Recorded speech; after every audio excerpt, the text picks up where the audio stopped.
Hello student, this is M गो और आज के वीडियो में आप सभी का स्वागत है। Today's topic is format of income and expenditure. Income and expenditure account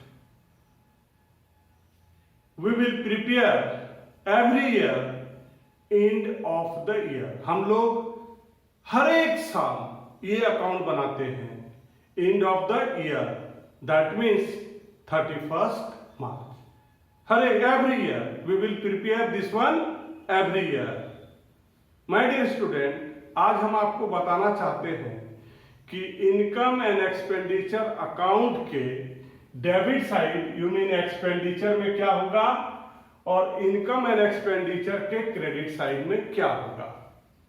आपका जो क्वेश्चन होगा वो एक होगा receipt and payment account. My dear student, ध्यान रखिएगा, आपका जो क्वेश्चन होगा वो क्या होगा, रिसीप्ट एंड पेमेंट अकाउंट। तो रिसीप्ट एंड पेमेंट में दो साइड होते हैं। रिसीप्ट एंड पेमेंट अकाउंट में दो साइड, एक रिसीप्ट और दूसरा पेमेंट। तो माय डियर स्टूडेंट, यहां पर आपको यह ध्यान रखना है कि रिसीप्ट एंड पेमेंट का जो रिसीप्ट साइड में जितने भी आइटम आते हैं उसकी एंट्री दो जगह होती है। याद रखिएगा, रिसीप्ट एंड पेमेंट अकाउंट में कौन सा साइड, रिसीप्ट साइड। तो रिसीप्ट साइड में जितने भी आइटम आएंगे उसकी एंट्री दो जगह होगी, एक इनकम एंड एक्सपेंडिचर के क्रेडिट साइड में और दूसरा बैलेंस शीट के लायबिलिटी साइड में।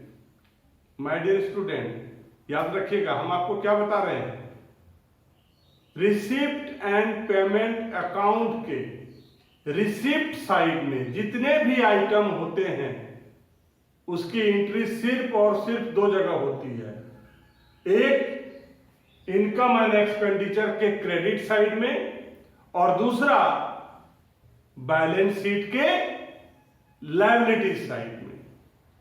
तो सर किसमें किसको रखना है, जितने भी हमारे रेवेन्यू रिसिप्ट होंगे, जितने भी हमारे रेवेन्यू रिसिप्ट होंगे उसकी एंट्री इनकम एंड एक्सपेंडिचर के क्रेडिट साइड में, और जितने भी हमारे कैपिटल रिसिप्ट होंगे, जितने भी हमारे क्या होंगे, कैपिटल रिसिप्ट होंगे, वो बैलेंस शीट के कहां होंगे, लायबिलिटी साइड में। ठीक उसी तरह रिसीप्ट एंड पेमेंट अकाउंट का जो पेमेंट साइड में जो आइटम होगा, रिसीप्ट एंड पेमेंट अकाउंट के पेमेंट साइड में जो आइटम होगा उसकी एंट्री दो जगह होगी। कहां होगी, दो जगह, एक इनकम एंड एक्सपेंडिचर के डेबिट साइड में और दूसरा बैलेंस शीट के एसेट साइड में। माय डियर स्टूडेंट, ध्यान रखिए, हम बात कर रहे हैं इनकम एंड एक्सपेंडिचर की। इसको हम बनाते हैं किससे, रिसीप्ट एंड पेमेंट अकाउंट से बनाते हैं इनकम एंड एक्सपेंडिचर। तो रिसीप्ट एंड पेमेंट अकाउंट के पेमेंट साइड में जो भी आइटम होते हैं वो या तो इनकम एंड एक्सपेंडिचर के डेबिट साइड में होंगे या उसको कहां लिखेंगे, बैलेंस शीट के एसेट साइड में। कहां लिखेंगे, बैलेंस शीट के एसेट साइड में। अब सर वहां पर हम रेवेन्यू रिसिप्ट और कैपिटल रिसिप्ट की बात करते हैं, और जब डेबिट साइड की बात आएगी तो हम बात करेंगे revenue expenditure. Payment side, receipt and payment account के पेमेंट साइड में जितने भी रेवेन्यू एक्सपेंडिचर होंगे, क्या होंगे, रेवेन्यू एक्सपेंडिचर, उसको हम कहां लिखेंगे, इनकम एंड एक्सपेंडिचर के डेबिट साइड में। कहां लिखेंगे, इनकम एंड एक्सपेंडिचर के डेबिट साइड में। और जो कैपिटल एक्सपेंडिचर के नेचर के होंगे, किस नेचर के होंगे, कैपिटल एक्सपेंडिचर के नेचर में होंगे, उसको हम कहां लिखेंगे, बैलेंस शीट के एसेट साइड में। कहां लिखेंगे, बैलेंस शीट के एसेट साइड में। एक बात यहां पर हम लोग देखते हैं कि क्रेडिट साइड में कौन कौन आइटम आता है और डेबिट साइड में। तो क्रेडिट साइड में सबसे पहले हम लोग सब्सक्रिप्शन की बात करेंगे।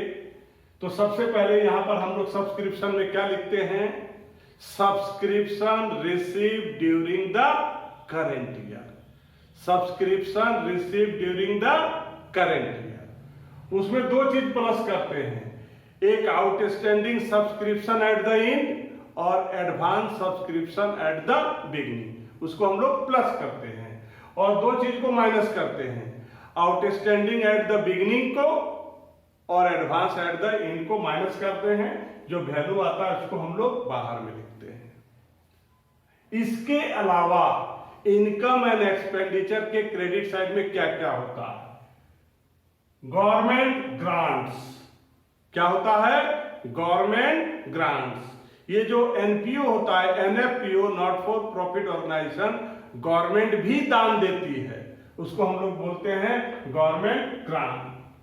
उसके बाद आता है entrance fee.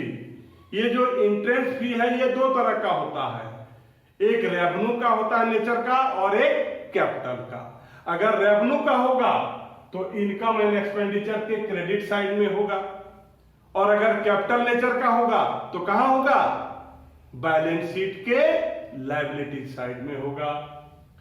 Cell of old newspaper, अगर हमारे पास जो न्यूज़पेपर है ओल्ड वाला, उसको अगर हम सेल करेंगे और उससे जो पैसा आएगा उसको हम यहां पर लिखेंगे। इंटरेस्ट ऑन इन्वेस्टमेंट, अगर हम लोग कहीं पर अमाउंट इन्वेस्ट किए हुए हैं और उसके अगेंस्ट में जो इंटरेस्ट आएगा उसको हम लोग यहां पर लिखेंगे। Profit on sale of crockery, जब हम क्रॉकरी को सेल करेंगे तो उसमें से जो प्रॉफिट आएगा उसको हम यहां लिखेंगे। प्रोसीड फ्रॉम चैरिटी शो, अगर हम चैरिटी शो करते हैं और उससे जो पैसा आएगा उसको हम यहां पर लिखते हैं। तो ये जो भी हमने क्रेडिट साइड में लिखा है, they all are revenue receive. My dear student याद रखिए, they all are revenue receive. जो भी हमने यहां पर इनकम एंड एक्सपेंडिचर के क्रेडिट साइड में लिखा है ये क्या है, रेवेन्यू रिसिप्ट है। अब हम इनकम एंड एक्सपेंडिचर के डेबिट साइड की बात करते हैं, इनकम एंड एक्सपेंडिचर अकाउंट के डेबिट साइड की बात करते हैं। जिस तरह से सब्सक्रिप्शन का हम लोग ट्रीटमेंट करते हैं उसी तरह से सैलरी या रेंट दिया हुआ है तो उसका ट्रीटमेंट करते हैं। करंट ईयर सैलरी को हम लोग यहां लिखते हैं, outstanding at the and, advance at the beginning को जोड़ते हैं, आउटस्टैंडिंग एट द बिगिनिंग और एडवांस एट द एंड को क्या करते हैं, माइनस करते हैं। उसके बाद जो भी अमाउंट आता है उसको हम लोग कहां रख देते हैं, बाहर में रख देते हैं। अब यहां पर जो भी एक्सपेंडिचर है ये सब कहां पाया जाता है, रिसीप्ट एंड पेमेंट अकाउंट के पेमेंट साइड में। ड्रामा एक्सपेंसेस, अगर न्यूज़पेपर खरीदते हैं तो उस पर जो खर्चा है, municipal taxes, refreshment, lighting and heating, medicine consumed, depreciation on fixed asset, to sundry expenses. So these are the revenue expenditure. Credit side of income and expenditure account. Dividends,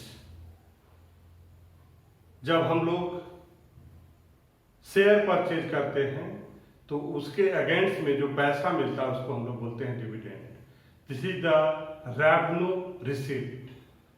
miscellaneous received, बहुत सारे ऐसे हम लोग money receive करते हैं छोटे छोटे form में, तो उसको हम लोग बोल देते हैं miscellaneous received. By income from entertainment, अगर किसी तरह का हम लोग इंटरटेनमेंट प्रोड्यूस करते हैं, कोई शो करते हैं जिससे पैसा आता है, तो उस अमाउंट को भी हम लोग इनकम एंड एक्सपेंडिचर के क्रेडिट साइड में लिखते हैं। बाय प्रॉफिट फ्रॉम कैंटीन, अगर हम लोग कैंटीन चलाते हैं और उसमें अगर प्रॉफिट होता है तो उस इनकम को भी हम लोग यहाँ पर दिखाते हैं। By sale of drama ticket, अगर हम लोग ड्रामा का शो करते हैं तो उससे जो पैसा आता है उसको भी हम लोग यहाँ पर दिखाते हैं। इंटरेस्ट ऑन इन्वेस्टमेंट के अमाउंट को यहाँ पर लिखेंगे, और अगर कुछ ड्यूज है उसको हम लोग एक्रूड बोलते हैं, तो उसको प्लस करके बाहर कर देंगे। नॉर्मली माय डियर स्टूडेंट, आपको ध्यान में ये रखना है कि जो भी रेवेन्यू रिसिप्ट है, किसका, रिसिप्ट एंड पेमेंट अकाउंट के रिसिप्ट साइड में जो आपको लगता है कि ये रेवेन्यू रिसिप्ट है, तो उसको उठा के कहां रखना है, इनकम एंड एक्सपेंडिचर के क्रेडिट साइड में। अब हम लोग बात करेंगे डेबिट साइड में। Postage, advertisement, telephone expenses, water and power, charity show expenses, fees to doctor, इसको हम लोग ऑनोरेरियम भी बोलते हैं माय डियर स्टूडेंट। ये जो फी टू डॉक्टर बोलते हैं उसको ऑनोरेरियम, मतलब कि अगर हम लोग किसी को परमानेंट हायर नहीं किए हुए हैं और उससे अगर हम लोग कोई काम कराते हैं तो उसके बदले में जो पेमेंट करते हैं उसको हम लोग बोलते हैं ऑनोरेरियम, ऑनोरेरियम।